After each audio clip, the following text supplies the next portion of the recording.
Bidadi township ವಿರುದ್ಧ ಜೋರಾಯಿತು ಹೋರಾಟ.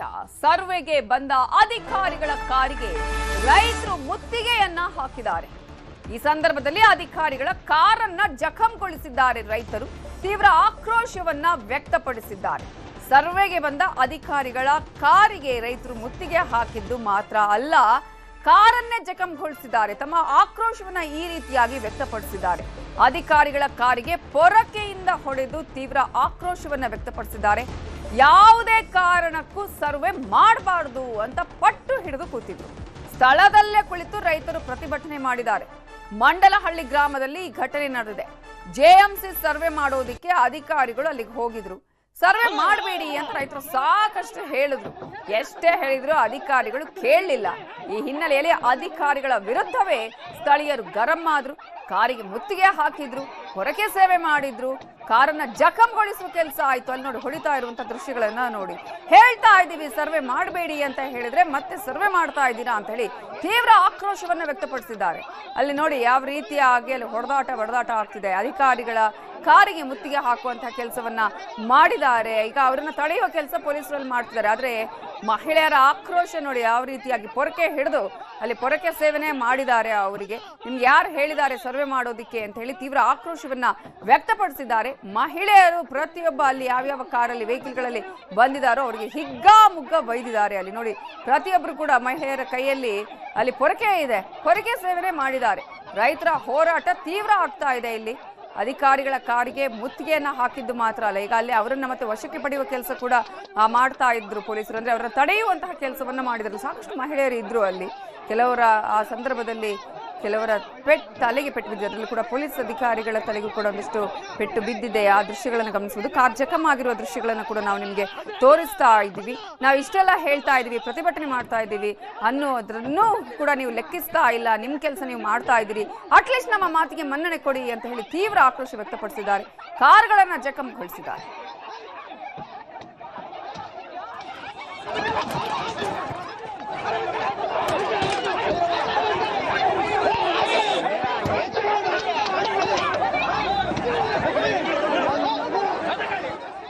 ಇದೇ ವಿಚಾರಕ್ಕೆ ಸಂಬಂಧಪಟ್ಟ ಹಾಗೆ ಇನ್ನಷ್ಟು ಡೀಟೇಲ್ಸ್ ಅನ್ನ ಕೊಡೋದಕ್ಕೆ ನಮ್ಮ ರಿಪೋರ್ಟರ್ ವೆಂಕಟೇಶ್ ಫೋನ್ ಸಂಪರ್ಕದಲ್ಲಿ ಜಾಯ್ನ್ ಆಗಿದ್ದಾರೆ. ವೆಂಕಟೇಶ್, ಒಂದ್ ಕಡೆ ಈಗಾಗಲೇ ನಾವು ಈ ಒಂದು ಟೌನ್ಶಿಪ್ ಮಾಡೇ ಮಾಡ್ತೀವಿ ಅಂತ ಸರ್ಕಾರ, ಅಧಿಕಾರಿಗಳು ಪಾಪ ಅಲ್ಲಿ ಹೋಗ್ತಾ ಇದ್ದಾರೆ. ಆದ್ರೆ ಮತ್ತೊಂದು ಕಡೆ ಗ್ರಾಮಸ್ಥರ, ಸ್ಥಳೀಯರ, ಜನರ ಅಲ್ಲಿ ಅವರ ಮನವೊಲಿಸುವಂತಹ ಕೆಲಸಗಳು ಆಗ್ಬೇಕು.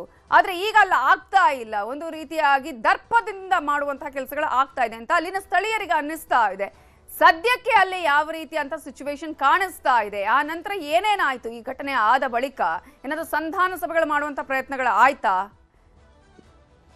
ಖಂಡಿತ ನವಿತಾ, ಏನು ಬಿಡದಿಯ ಈ ಮಂಡಲಹಳ್ಳಿ ಗ್ರಾಮದಲ್ಲಿ ಇವತ್ತು ನಡೆದಂತಹ ಒಂದು ಜೆಎಂಸಿ ಸರ್ವೆ ಏನು ಕಾರ್ಯ ನಡೀತಾ ಇತ್ತು, ಆ ಸಂದರ್ಭದಲ್ಲಿ ಸ್ಥಳೀಯವಾಗಿ ಯಾರು ಈ ಯೋಜನೆಯನ್ನ ವಿರೋಧವನ್ನ ಮಾಡ್ತಾ ಇದ್ದಾರೆ ಆ ರೈತರು ಒಂದು ಗಲಾಟೆಯನ್ನ ಮಾಡಿದ್ದಾರೆ. ಅಂದ್ರೆ ಪ್ರಾರಂಭಿಕ ಹಂತದಲ್ಲಿ ಅವರು ಮನವಿಯನ್ನ ಮಾಡಿದ್ದಾರೆ. ಯಾವುದೇ ಕಾರಣಕ್ಕೂ ನೀವು ಸರ್ವೆಯನ್ನ ಮಾಡಬೇಡಿ, ಈ ಯೋಜನೆಗೆ ಸಾಕಷ್ಟು ವಿರೋಧ ಇದೆ, ನಾವು ಪ್ರತಿಭಟನೆಯನ್ನ ಮಾಡ್ತಾ ಇದ್ದೀವಿ ಎನ್ನುವಂತ ವಿಚಾರವಾಗಿ ಅವರು ಒಂದು ಮನವಿಯನ್ನ ಮಾಡಿದ್ದಾರೆ.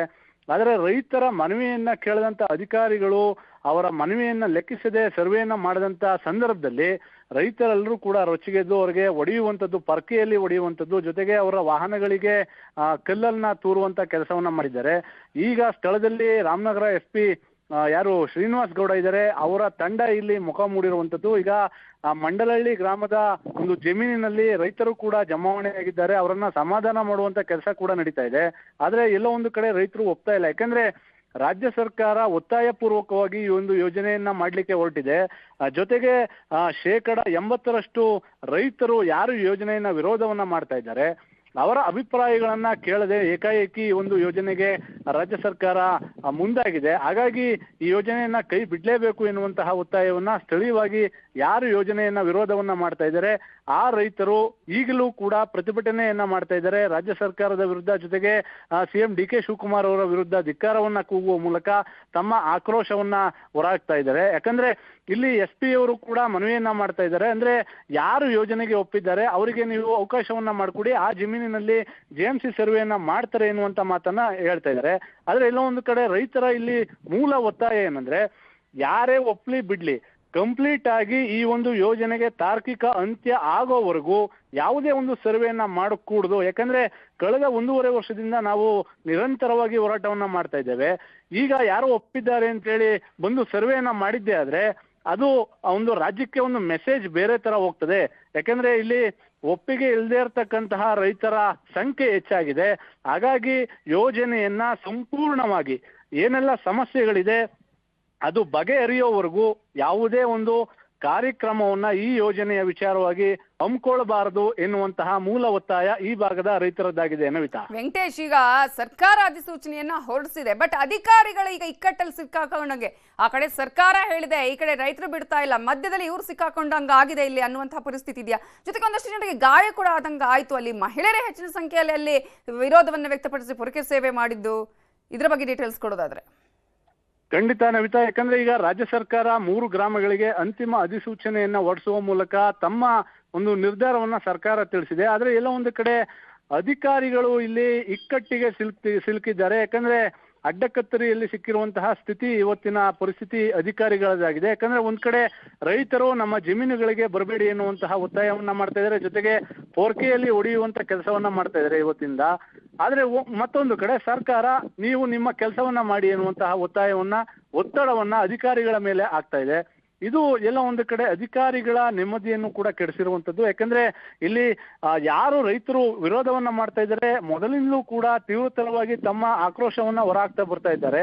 ಆದ್ರೆ ಎಲ್ಲ ಒಂದು ಕಡೆ ಸರ್ಕಾರ ಕೂಡ ಉದ್ದಟತನನ ಅಥವಾ ಎಲ್ಲ ಒಂದು ಕಡೆ ಓವರ್ಟೇಕ್ ಮಾಡೇ ಮಾಡ್ತೀವಿ ಎನ್ನುವಂತ ನಿಟ್ಟಿನಲ್ಲಿ ನಿರ್ಧಾರ ಮಾಡಿದೆಯಾ ಎನ್ನುವಂಥದ್ದು ಇಲ್ಲಿ ಪ್ರಶ್ನೆ. Navitha, okay, thank you Venkatesh ಡೀಟೇಲ್ಸ್ಗೆ.